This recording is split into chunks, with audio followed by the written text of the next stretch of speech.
जो शहीदों ने सपना देखा था, क्या हमारा देश शहीदों के सपनों का भारत बन पाया है? अरे शहीदों के तो सपने बड़ी दूर की बात है। मैडम भीकाजी कामा, जो एक बहुत बड़ी पारसी देशभक्त महिला, उसने कहा था इसको फांसी पर लटकाने के बाद कि ढींगरा की मूर्ति स्वतंत्र भारत के हर गली चौराहे में लगेगी। पहला स्टैचू इसका 2011 में हमने लगवाया, उसके लिए भी लड़ाई करनी पड़ी। और इसके पिता ने तो डिक्लेयर कर दिया था कि मेरे बेटे का दिमाग खराब है, मुझे शर्म आ रही है। कर्जन वाइली की मौत के बाद कहा कि ये काम मेरे बेटे ने किया है। अंग्रेजों से माफ़ी तक मांगी थी अपनी वफादारी सिद्ध करने के लिए। और शाबाश मदन लाल ढींगरा, इसने इसके पिता द्वारा भेजे गए जो पैसे वकील को भेजे थे, इसे पता लग गया। इसने कहा मैं गद्दार के पैसों से अपनी जो है ना पैरवी अदालत में नहीं करना चाहता। जिन्हों ने अंग्रेज़ों का साथ दिता, जलियांवाले बाग दे गोलियां चलन तो बाद भी जिन्हों ने उन्होंने डिनर दिते, जिन्हों ने उन्होंने सरोपे दिते, ਜਿਹੜੇ ਉਹਨਾਂ ਦੀ दौलत ਦੇ ਨਾਲ ਮਾਲਾ ਮਾਲ अरबापति हो गए, ਅੱਜ भी राजे बने हुए हैं। भारत सरकार ने लिखा है कि ਜਿਹੜੀ ਉਹਨਾਂ ਦੀ दौलत बनी है, जो किन्नी अंग्रेज़ों की चापलूसी करके टोडी बच्चे बन के बनी है। इन्हों की अमीरी भी साढ़े खून तो ते अज दी इन्हों की वजीरी भी साढ़े सिर तो। ना तो अभी रोटी सुरक्षित है, ना इज्जत सुरक्षित है। और तो और मुझे उनसे शिकायत है जो बहुत बड़े बड़े पदों पर पहुंच गए, अमीर हो गए, धनी हो गए, उनको तो भारत की सभ्यता और संस्कृति भी बेगानी लगने लग गई है। 1860 के बने कानून 2023 तक साढ़े सिर ते लटकते पे है, वो बिल्कुल गलत सी। अज भी वो चल रहे हैं। जो बड़े नेता हैं, बड़े व्यापारी हैं, बड़े उद्योगपति हैं, यानी धनपति हैं, वो तो सुप्रीम कोर्ट तक जाकर न्याय ले लेते हैं। आम आदमी की तो जेल तो में जमानत भी नहीं हो रही। ये कानून मकड़ी एक ऐसा जाला है जिसमें से मोटे मोटे तो निकल जाते हैं, छोटे कीड़े फंस जाते हैं। तो हिंदुस्तान में करोड़ों छोटे आदमी आज भी कानून की चक्की में पिस रहे हैं। ये मेरे मदन लाल ढींगरा का, मेरी भारत माँ के बेटे मदन लाल ढींगरा का अपने इस स्मारक में पहला जो इसका बलिदान दिवस मनाया जाएगा। गवर्नर को छोड़कर तो यहाँ राष्ट्रपति भी आए तो बहुत अच्छा है। शहीदों की चिताओं पर लगेंगे हर वर्ष मेले, वतन पे मिटने वालों का बाकी यही निशान होगा। आज हम खड़े हैं गोलबाग में शहीद मदन लाल ढींगरा के स्मारक के बाहर। देखिए, कल 17 अगस्त इनके शहादत को 114 साल हो जाएंगे। आज से 114 साल पहले 17 अगस्त 1909 को इन्हें फांसी दी गई थी, इन्होंने शहादत पाई थी। क्या हमारा देश आज़ादी के बाद शहीदों के सपनों का आज़ाद भारत बन पाया? कल इस कार्यक्रम में पहुंच रहे हैं, ये ख़ास तौर पर ये प्रोग्राम रखा गया है, इसमें आएंगे पंजाब के जो गवर्नर है बनवारी लाल पुरोहित, और हमारे साथ हैं जो मदन लाल ढींगरा समिति की प्रोफेसर लक्ष्मीकांता चावला, ये कैबिनेट मिनिस्टर भी रह चुकी हैं और दुर्गाना तीर्थ की ये अध्यक्ष भी हैं। पहले तो आपको बधाई हो। देखिए, शहीदों को जो लोग भूल जाते हैं, जो इन्हें याद नहीं रखते, उनके कहते हैं ना, उनकी नस्लों को भी भगवान माफ़ नहीं करता है। बिल्कुल नहीं करेगा भगवान माफ़, अगर हम इनके बलिदान को याद नहीं रखते तो आपने देखिए, इनका स्मारक बनाने के लिए भी लंबी लड़ाई लड़ी, जहाँ तक मुझे याद है। तो फाइनल ये स्मारक बन गया है। तो कल राज्यपाल साहब आ रहे हैं, आज कुछ खास ये जो कल आप कार्यक्रम रखा है, कुछ खास विशेष तो नहीं। भगवान राम जी का वनवास तो 14 साल बाद संपन्न हुआ, पूरा हुआ, लेकिन मदन लाल ढींगरा का वनवास जो है वो 114 साल बाद ख़त्म हुआ। चाहे इसको यहाँ से गए तो 3 साल पहले गया था ना, 1906 में, लेकिन शहादत पाकर के ये शहीद ढींगरा 1909 में बना। तो अमृतसर शहर जहाँ से शहीद निकला, और जो कभी बादशाह बहादुर शाह जफर ने कहा था, बागियों में बू रहेगी जब तलक ईमान की, तख्ते लंदन तक चलेगी तेग हिंदुस्तान की। तो हिंदुस्तान की तेग साम्राज्यवादियों के गढ़ में जाके उस ऑफिसर की छाती में चलाई, गोली से उसको ठंडा किया, जो हिंदुस्तानियों का नंबर 1 दुश्मन था, हमारे विद्यार्थियों का अपमान करता था, उनको ये एहसास कराता था कि तुम गुलाम हो। तो एक बार कहा था ढींगरा जी ने कि कर्जन वाइली अगर सबको अपमानित कर रहा है तो क्यों ना इसको दुनिया से ही उठा दिया जाए। और वीर सावरकर जी ने इसकी परीक्षा ली, इसके हाथ पर सुआ रख के घोंप दिया गया, ये मुस्कुराता रहा। तब सावर जी को लगा कि ये कुछ भी कर सकता है।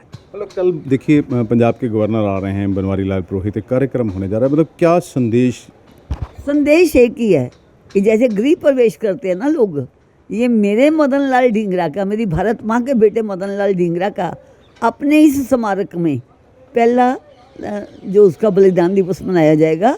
गवर्नर को छोड़कर तो यहाँ राष्ट्रपति भी आए तो बहुत अच्छा है। और मुझे याद है कि जब 1976 में इसकी अस्थियाँ लंदन से लाई गई तो श्रीमती इंदिरा गांधी जी ने इसका एयरपोर्ट पर राष्ट्रपति जी समेत दिल्ली में स्वागत किया था। पंजाब के तत्कालीन जो मुख्यमंत्री थे, चाहे इमरजेंसी लगी हुई थी, ज्ञानी जैल सिंह इसको लेकर आए थे, पंजाब भर में शोभा यात्रा निकली थी। उसके बाद माल मंडी के एक कोने में जो रस्म रिवाज किए, संस्कार किया, गंगा जी में अस्थियाँ डाली, उसके बाद लोग इसको भूल गए।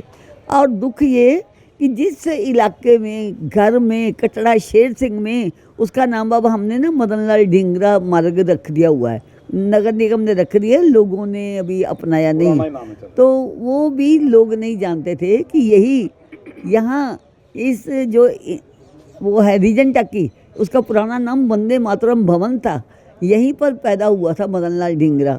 किसी को याद ही नहीं था। देखिए आपने देखिए शहीदों ने बहुत हमारी शहादत सही, तब ऐसा नहीं है कि इन लोगों को भी लालच ना मिलता हो, अंग्रेज़ों की हुकूमत थी, लालच मिलते थे, लेकिन इन्होंने सभी लालच उठा दिए। मैं इनका देखिए ये पढ़ रहा था, मैं देखिए चाहूँगा कैमरामैन से दिखाए, वीर सावरकर जी के वीर सारथी लंदन गए थे इंजीनियर बनने के लिए, पर भारत माँ और भारतीय छात्राओं का अपमान न सह सके, लंदन में भारतीयों का अपमान करने वाले अंग्रेज अधिकारी कर्जन वाइली को मारकर हंसते हंसते फांसी के फंदे को चूम लिया। उनका अंतिम संदेश, मैं एक हिंदू हूँ, आप अपने देश के अपमान को मैं अपने देवता का अपमान मानता हूँ। एक साधारण पुत्र अपने लहू के अतिरिक्त अपनी माता को क्या समर्पित कर सकता है, इसलिए मातृभूमि की सेवा में अपना रक्त भेंट कर रहा हूँ।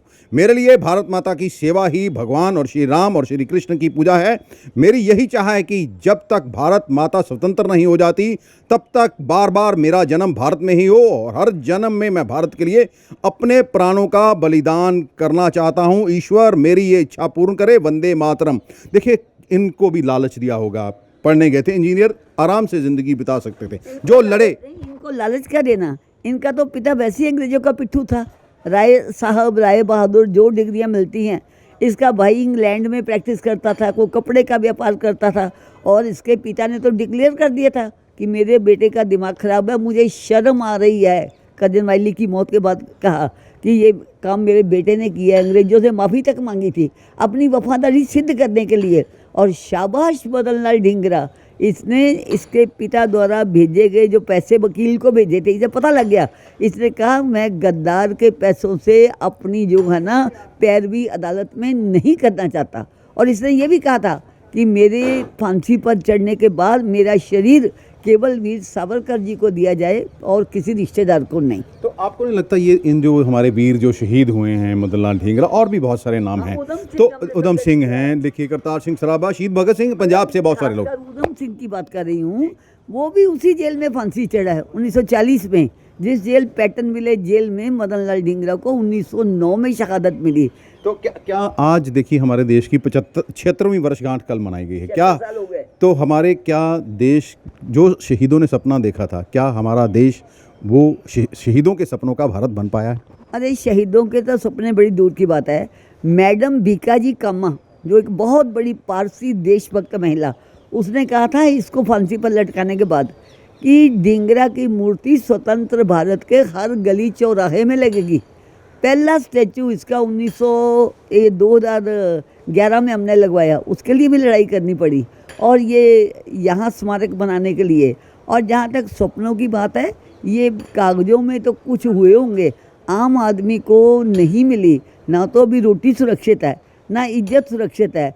और तो और मुझे उनसे शिकायत है जो बहुत बड़े बड़े पदों पर पहुंच गए, अमीर हो गए, धनी हो गए, उनको तो भारत की सभ्यता और संस्कृति भी बेगानी लगने लग गई है। हमारे लड़के विदेशों में जाकर बसने की तैयारी में हैं। अगर अपने घर में सुख मिलता हो तो कोई विदेश में क्यों जाए, और जाते जाते यहाँ ये रखा क्या है, हिंदुस्तान में रखा क्या है, ये भी एक बीमारी नई पीढ़ी को आ गई है। वैसे भी पूरा अमृतसर घूम लीजिए, अब चंडीगढ़ और दिल्ली की तो मैं बात ही नहीं करती, आपको हिंदी पंजाबी भाषा देखने में कहीं मिलेगी नहीं। चाहे वो हलवाई हैं, चाहे वो दूसरे कपड़े वाले हैं, व्यापारी हैं, सड़कों पर बोर्ड जितने लगे हैं, और हिंदी पंजाबी के लिए जेलों में जाने वालों के भी घरों के बाहर सब अंग्रेजी का प्रभुत्व है। तो जब प्रभुत्व अंग्रेजी का है, पंजाब गवर्नमेंट ने मान लिया कि दूसरी भाषा हमारी अंग्रेजी ही है, कागज़ों में हिंदी है और सरकारी बोर्ड सारे पंजाबी के साथ अंग्रेजी में लगते हैं। मैं कई बार अपने हलवाइयों से भी विनम्र निवेदन कर चुकी हूँ कि आपको क्या यकीन हो गया कि आपकी मिठाई में कोई गुड़ नहीं है, डब्बा अंग्रेजी में होगा, दुकान पर अंग्रेजी में नाम लिखा होगा, तब आप जाओगे। अब हम कल मैंने देखा 15 अगस्त को कि जी हैप्पी इंडिपेंडेंस डे। इंडिपेंडेंस का तो वैसे ही मतलब होता है जो किसी पर डिपेंडेंट नहीं है, हम तो सेल्फ डिपेंडेंट हो गए ना। तो बस वो अंग्रेजी में बधाई, अंग्रेजी में हैप्पी होली, अंग्रेजी में हैप्पी दिवाली, हम कैसे हैप्पी हैं, शब्दों का हैप्पीनेस रह गया। अच्छा देखिए, पंजाबी च कहते कहावत ਜਿਹੜੇ ਲੜੇ ਉਹ ਸ਼ਹੀਦ ਹੋ ਗਏ ਮਦਨ ਲਾਲ ਢੀਂਗਰਾ ਤੇ ਜਿਹੜੇ ਝੁਕੇ ਉਹ ਵਜ਼ੀਰ ਹੋ ਗਏ। ਅੱਜ ਆਜ਼ਾਦ ਭਾਰਤ ਦੀ ਤਸਵੀਰ ਸ਼ਾਇਦ ਇਹੀ ਹੈ। ਦੇਖੋ, ਜਿਨ੍ਹਾਂ ਨੇ ਅੰਗਰੇਜ਼ਾਂ ਦਾ ਸਾਥ ਦਿੱਤਾ, ਜਲਿਆਂਵਾਲੇ ਬਾਗ ਦੇ ਗੋਲੀਆਂ ਚੱਲਣ ਤੋਂ ਬਾਅਦ ਵੀ ਜਿਨ੍ਹਾਂ ਨੇ ਉਹਨੂੰ ਡਿਨਰ ਦਿੱਤੇ, ਜਿਨ੍ਹਾਂ ਨੇ ਉਹਨੂੰ ਸਰੋਪੇ ਦਿੱਤੇ, ਜਿਹੜੇ ਉਹਨਾਂ ਦੀ ਦੌਲਤ ਦੇ ਨਾਲ ਮਾਲਾ ਮਾਲ ਅਰਬਾਂਪਤੀ ਹੋ ਗਏ, ਉਹ ਅੱਜ ਵੀ ਰਾਜੇ ਬਣੇ ਹੋਏ ਆ। ਪੂਰੇ ਦੇਸ਼ ਦੇ ਵਿੱਚ ਹੀ ਰਾਜ ਪਰਿਵਾਰ ਦਾ ਕੋਈ ਖੜਾ ਹੋ ਜਾਏ, ਮੈਂ ਲਿਖਿਆ ਉਹਨਾਂ ਨੂੰ ਲੇਖਾ ਮੰਗੋ। ਭਾਰਤ ਸਰਕਾਰ ਨੇ ਵੀ ਲਿਖਿਆ ਹੈ ਕਿ ਜਿਹੜੀ ਉਹਨਾਂ ਦੀ ਦੌਲਤ ਬਣੀ ਹੈ, ਜੋ ਕਿੰਨੀ ਅੰਗਰੇਜ਼ਾਂ ਦੀ ਚਾਪਲੂਸੀ ਕਰਕੇ ਟੋਡੀ ਬੱਚੇ ਬਣ ਕੇ ਬਣੀ ਹੈ, ਇਹਨਾਂ ਦੀ ਅਮੀਰੀ ਵੀ ਸਾਡੇ ਖੂਨ ਤੋਂ ਤੇ ਅੱਜ ਦੀ ਇਹਨਾਂ ਦੀ ਵਜ਼ੀਰੀ ਵੀ ਸਾਡੇ ਸਿਰ ਤੋਂ। ਤੁਸੀਂ ਬਹੁਤ ਅੱਛੀ ਗੱਲ ਕਹੀ ਹੈ। ਸ਼ਹੀਦਾਂ ਨੂੰ ਇਹੋ ਹੀ ਤਾਂ ਕਹਿੰਦੇ ਵੀ ਭਗਤ ਸਿੰਘ ਦਾ ਵੀ ਇਹੀ ਸੀ ਸੁਪਨਾ। ਉਹ ਕਹਿੰਦੇ ਸੀ ਵੀ ਭਾਰਤ ਤੇ ਆਜ਼ਾਦ ਹੋ ਜਾਏਗਾ, ਇਹ 'ਚ ਕੋਈ ਸ਼ੱਕ ਨਹੀਂ, ਕਰਾ ਦਾਂਗੇ, ਪਰ ਆਜ਼ਾਦੀ ਤੋਂ ਬਾਅਦ ਕੀ ਭਾਰਤ ਸੁਰੱਖਿਅਤ ਰਹਿ ਪਾਏਗਾ ਉਹਨਾਂ ਦੇ ਹੱਥਾਂ ਦੇ ਵਿੱਚ? ਇਹ ਸ਼ਬਦ ਹੈਗੇ ਸੀ ਕਿ ਇਹ ਨਾ ਹੋਵੇ ਗੋਰੇ ਅੰਗਰੇਜ਼ ਜਾਣ ਤੋਂ ਬਾਅਦ ਕਾਲੇ ਅੰਗਰੇਜ਼ ਸ਼ਾਸਕ ਬਣ ਕੇ ਹਿੰਦੁਸਤਾਨ ਦੇ ਆਮ ਆਦਮੀ ਨੂੰ ਇੱਜ਼ਤ ਨਾ ਦੇਣ। ਇਹ ਉਹਨਾਂ ਨੂੰ ਚਿੰਤਾ ਸੀ। ਇਹੋ ਹੀ ਚਿੰਤਾ ਰਾਮ ਪ੍ਰਸਾਦ ਬਿਸਮਲ ਨੂੰ ਸੀ, ਇਹੋ ਹੀ ਚਿੰਤਾ ਮਦਨ ਲਾਲ ਢੀਂਗਰਾ ਨੂੰ ਵੀ ਸੀ। ਲਾਸਟ ਸਵਾਲ ਹੈ, ਦੇਖੋ ਅੱਜ ਵੀ ਕਾਨੂੰਨ ਅੰਗਰੇਜ਼ਾਂ ਦੇ ਬਣਾਏ ਚੱਲ ਰਹੇ ਨੇ, ਜੋ ਸਿਸਟਮ ਛੱਡ ਗਏ ਅਫਸਰ ਜਿਹੜੇ ਆ ਉਹੀ ਉਵੇਂ ਹੀ ਚੱਲ ਰਿਹਾ। ਥੋੜੇ ਜੇ ਹੁਣ ਕੋਸ਼ਿਸ਼ ਕੀਤੀ ਹੈ ਨਹੀਂ, ਜਿਹੜਾ ਹੁਣੇ ਪਾਰਲੀਮੈਂਟ 'ਚ ਕੀਤਾ ਹੈ, ਇੰਡੀਅਨ ਪੈਨਲ ਕੋਡ ਨੂੰ ਭਾਰਤੀ ਨਿਆਇ ਸੰਹਿਤਾ ਕਿਹਾ ਗਿਆ, ਕੁਝ ਕਾਨੂੰਨ ਬਦਲੇ ਹੈ ਲੇਕਿਨ ਅਜੇ ਲਾਗੂ ਨਹੀਂ ਹੋਇਆ, ਉਹਨੂੰ ਸਮਾਂ ਲੱਗੇਗਾ। ਕਿਆ 1860 ਦੇ ਬਣੇ ਕਾਨੂੰਨ 2023 ਤੱਕ ਸਾਡੇ ਸਿਰ ਤੇ ਲਟਕਦੇ ਪਏ ਹੈ। ਅੰਗਰੇਜ਼ ਨੇ ਨਾ ਪ੍ਰੀਵੈਂਸ਼ਨ ਆਫ ਕ੍ਰਾਈਮ ਨਹੀਂ ਸੀ ਰੱਖਿਆ ਹੋਇਆ, ਉਹਨਾਂ ਨੇ ਕ੍ਰਾਈਮ ਨੂੰ ਪ੍ਰੀਵੈਂਟ ਨਹੀਂ ਕਰਨਾ, ਜਿਹੜਾ ਖਤਰਾ ਹੋ ਜਾਏ ਤੇ ਬੰਦੇ ਚੁੱਕ ਕੇ ਅੰਦਰ ਪਾ ਦੇਣੇ, ਠੀਕ ਹੈ ਨਾ। ਉਹ ਬਿਲਕੁਲ ਗਲਤ ਸੀ। ਅੱਜ ਵੀ ਉਹ ਚੱਲ ਰਹੇ ਹੈ ਅਦਾਲਤਾਂ ਦੇ ਵਿੱਚ 2.5 ਕਰੋੜ ਕੇਸ ਦੇਸ਼ ਦੀ ਅਦਾਲਤਾਂ ਚੱਲ ਰਹੇ ਹੈ। 30 साल केस लड़ते लोग मर जाते हैं।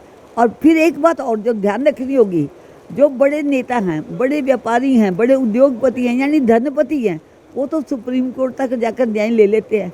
आम आदमी की तो जेल तो में जमानत भी नहीं हो रही। मैं जेल में कई बार जाती हूँ, कई लोग जिनके पास जमानत है कि पैसे भरने को कुछ नहीं है, वो वर्षों से जेलों में बंद हैं, वो तो लोकल अदालत से भी ऊपर जा ही नहीं सकते।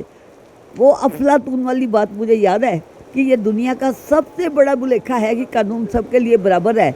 अफलातून यानी अरस्तु, उसने ये कहा था, कहता है ये कानून मकड़ी का ऐसा जाला है जिसमें से मोटे मोटे तो निकल जाते हैं, छोटे कीड़े फंस जाते हैं। तो हिंदुस्तान में करोड़ों छोटे आदमी आज भी कानून की चक्की में पिस रहे हैं। लोगों को कोई संदेश? कल देखिए आप एक बहुत इनका शहादत दिवस मना रहे हो, पहला जैसे आपने कहा 114 साल के बाद मदन लाल ढींगरा के याद में अमृतसर में समारोह रखा गया। पहले नहीं, समारोह तो हम 2009 से कर रहे हैं।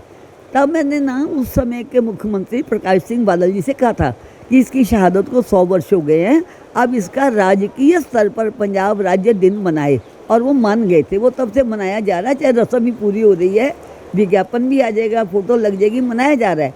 लेकिन उसकी कोई यादगार बने, बच्चे आकर कहें तो सही, अरे ये मेरा मदन लाल ढींगरा है जिसने ये काम किया था। हम ये काम लगातार 2009 से कर रहे हैं और ये चलता रहेगा। 40 स्कूलों में कंपटीशन हुई है, भाषण प्रतियोगिता, बच्चे इनाम कल यहाँ लेंगे। कुछ लोगों को संदेश ये है कि रोटी खाने से पहले, आज़ादी का दिन मनाने से पहले ये याद करो कि ये आज़ादी की रोटी हम किन के कारण खा रहे हैं। उनको अगर हम सिर नहीं झुकाते तो फिर धर्म स्थानों पर जाना, आरती पूजा करनी, पाठ करना, इसका कोई फायदा नहीं।